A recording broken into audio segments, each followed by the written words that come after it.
दोस्तों, मानव चांद पर कदम रख चुका है, किंतु मानवों के चांद पर रखे कदम काफी हैरानी भरे रहे हैं। आज से 50 वर्ष पूर्व जब हमारे भारी भरकम टेलीविजन सेट वर्तमान में हमारी जेब में रखे स्मार्टफोन से भी कम फीचर रखते थे, तकनीकी रूप से इंसानों का ज्ञान बेहद ही सीमित था, तब वर्ष 1969 में नासा लगातार 2 बार इंसानों को चांद पर पहुंचाता है, एक बार जुलाई में और दूसरी बार नवंबर में।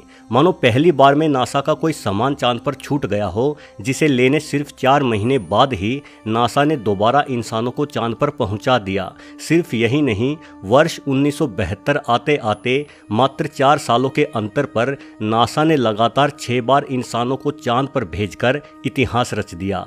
इतनी जल्दी चांद पर जाने के कारण पूरे विश्व के वैज्ञानिकों की आंखों में चमक आ गई।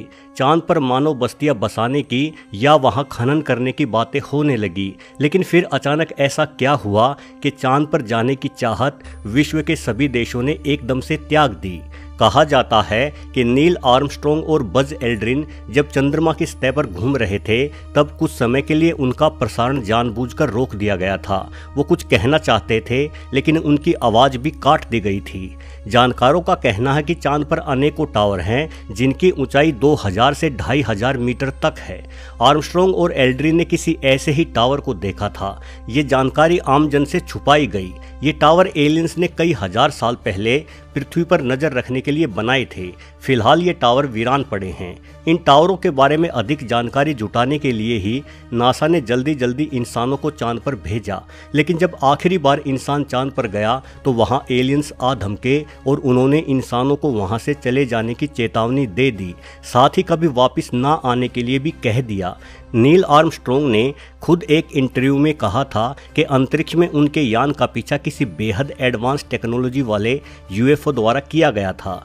चांद पर अजीबोगरीब रहस्यमय संगीत बजने की आवाज़ को भी कई चंद्र यात्रियों ने सुना है। हालांकि नासा ने कभी इस बारे में आधिकारिक बयान जारी नहीं किया, लेकिन चांद पर गए कई यात्रियों ने इस बात को स्वीकार किया है कि चांद पर एलियंस आते रहते हैं और चांद पर एलियंस का अपना बेस भी है। एलियंस थ्योरी पर काम करने वालों का कहना है कि चांद अंदर से खोखला है, क्योंकि चांद की सतह के नीचे एलियंस ने अपना अड्डा बनाया हुआ है। अब सच्चाई चाहे जो भी हो, लेकिन एलियंस होते हैं, इस बात से तो इनकार नहीं किया जा सकता। और चांद पर वापस लौटने में कोई ना कोई समस्या तो जरूर है, क्योंकि आज से 50 साल पहले अगर हम चांद पर पहुंच जाने में सक्षम हो चुके थे, तो अब तक तो हमने विज्ञान में बेहद अधिक तरक्की कर ली है। अब तक तो मनुष्यों को चांद पर अपनी कॉलोनी बनाकर खनन आदि का काम शुरू कर देना चाहिए था। ये बेहद ही आश्चर्य की बात है कि यदि हम 60 के दशक में चांद पर पहुंच गए थे, तो हमें वहां वापस जाने में इतना समय क्यों लग रहा है। पिछले साल नेशनल स्पेस काउंसिल की एक बैठक में नासा के प्रवक्ता ने कहा था कि इंसान को दोबारा फिर से चांद पर भेजा जाएगा, लेकिन इसकी तैयारी करने में अभी समय लगेगा। शायद हम 2028 तक चांद पर फिर से पहुंच जाएंगे। उनका ये बयान सवाल खड़े करता है। जब हम दशकों पहले कई बार लगातार चांद पर जा चुके हैं, तो अब हमें तैयारी के लिए इतना लंबा वक्त क्यों चाहिए। विज्ञान पहले की तुलना में आगे बढ़ा है या पीछे हटा है। दोस्तों, अमेरिका के नील आर्मस्ट्रॉन्ग चंद्रमा पर अपना पैर रखने वाले पहले पृथ्वीवासी थे। वह 21 जुलाई 1969 को भारतीय समय अनुसार सुबह 8:26 पर चांद पर उतरे। हमने पढ़ा है कि बड़े अंतरिक्ष यान कोलंबिया से अलग होकर ईगल नामक एक छोटा यान चंद्रमा पर उतरा था। सबसे पहले नील आर्मस्ट्रॉन्ग ही बाहर निकले, किंतु नील आर्मस्ट्रॉन्ग के चांद पर कदम रखने से पहले ही इंसानों की कोई और निशानी चांद पर मौजूद थी। असल में खुद के उतरने से पहले आर्मस्ट्रॉन्ग ने गांठ मारकर बांधी हुई एक प्लास्टिक की थैली चंद्रमा पर फेंकी थी। इस थैली में आर्मस्ट्रॉन्ग और उनके सहयात्रियों का मलमूत्र और उड़ान के दौरान की खाने पीने की सामग्रियों से बचा हुआ कचरा था। देखा जाए तो इंसानों से पहले इंसानों के कूड़े ने चांद पर अपनी उपस्थिति दर्शाई थी। आर्मस्ट्रॉन्ग के थैली फेंकने से करीब 10 साल पहले लूना 2 नामक रूसी यान चांद से टकराकर ध्वस्त हो गया था। उस यान का कचरा भी चांद पर चारों ओर बिखरा पड़ा होगा। संभवतः यह कूड़ा आज भी ज्यों का त्यों ही पड़ा होगा, क्योंकि चांद पर कोई वातावरण नहीं है, ना ही वहां बारिश होती है, इसलिए सारा कूड़ा बिना सड़े गले आज भी वैसे का वैसा ही पड़ा होगा। रूसी यान के नष्ट होने से लेकर आज तक हम लगातार चांद पर कूड़ा फैला रहे हैं। नासा का अनुमान है कि चंद्रमा पर भले ही कोई नहीं रहता, पर वहाँ 190 टन मनुष्य निर्मित कचरा यहाँ वहाँ बिखरा पड़ा है। यानी अगर चांद के कूड़े को इकट्ठा किया जाए तो करीब 10 बड़े ट्रकों की आवश्यकता पड़ेगी। वहीं दूसरी तरफ नासा कह रहा है कि चांद पर किसी प्रकार का जीवन नहीं पनप सकता। चांद एक वीरानी और बंजर जमीन है। ऐसा कोई कारण नहीं है जिसके बल पर कहा जा सके कि चांद पर जाना मानवों के लिए हितकारी है। यही वजह है कि नासा का चांद से मोह भंग हो गया है। तो फिर नासा हमें बताए कि अमेरिका और बाकी देश लगातार चांद पर यान क्यों भेज रहे हैं। जब वहां जाना बेकार है और वैज्ञानिकों का चांद से मोह भंग हो चुका है तो क्यों चांद पर लगातार कूड़ा फैलाया जा रहा है।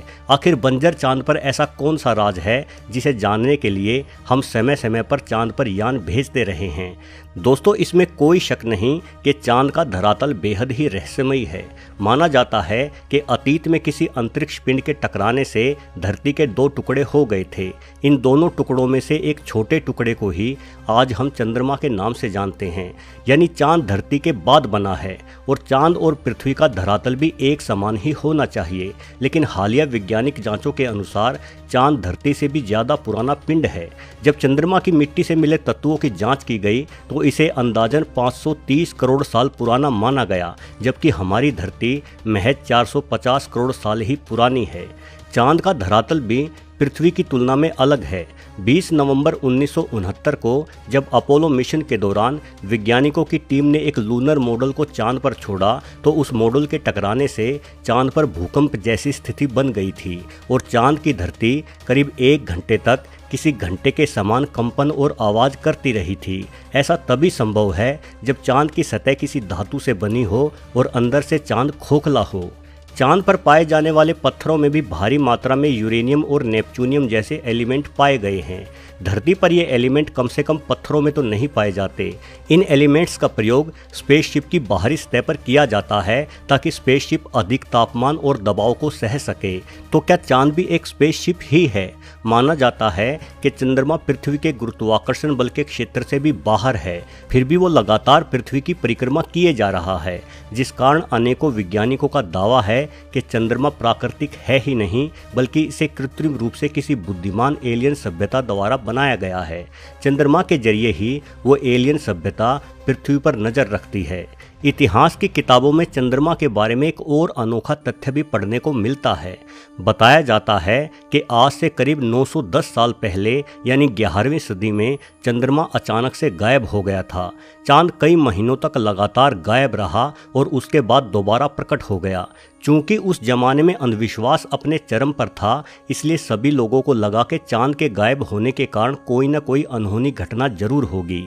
इसीलिए सभी धर्मों ने बड़े पैमाने पर पूजा पाठ की। जब महीनों बाद चंद्रमा वापस दिखाई पड़ा तो लोगों ने राहत की सांस ली। चांद के यूं अचानक गायब होने के कारण ही सभी धर्मों में चंद्रमा का बेहद ही महत्वपूर्ण स्थान है। हालांकि वैज्ञानिक मानते हैं कि 1104 में आइसलैंड में स्थित एक ज्वालामुखी में भयंकर विस्फोट हुआ था। उसी विस्फोट से भारी मात्रा में राख निकलकर आसमान में फैल गई थी, जिस कारण चंद्रमा दिखाई नहीं देता था। किंतु यदि ऐसा हुआ होता तो महीनों तक फैली वो राख सिर्फ चंद्रमा की रोशनी को ही नहीं बल्कि सूरज की रोशनी को भी प्रभावित करती। सूरज की रोशनी और गर्मी पृथ्वी पर ना पहुंच पाने के कारण ही पृथ्वी पर शीत युग शुरू हो जाता और करोड़ों जीव मारे जाते। लेकिन इस तरह से पृथ्वी पर जीवों के मरने की कोई घटना इतिहास में दर्ज नहीं है। दोस्तों, इसमें कोई शक नहीं कि चंद्रमा ने अपने रहस्यों की ओर सदैव इंसानों का ध्यान खींचे रखा है। इन्हीं रहस्यों को समझने इंसान कई बार चांद पर भी गया, लेकिन चांद पर इंसानों को भेजने के मिशन को पिछले 50 सालों से रोके रखे जाना भी अपने आप में बेहद ही रहस्यमयी बात है। वीडियो देखने के लिए आपका बहुत बहुत धन्यवाद।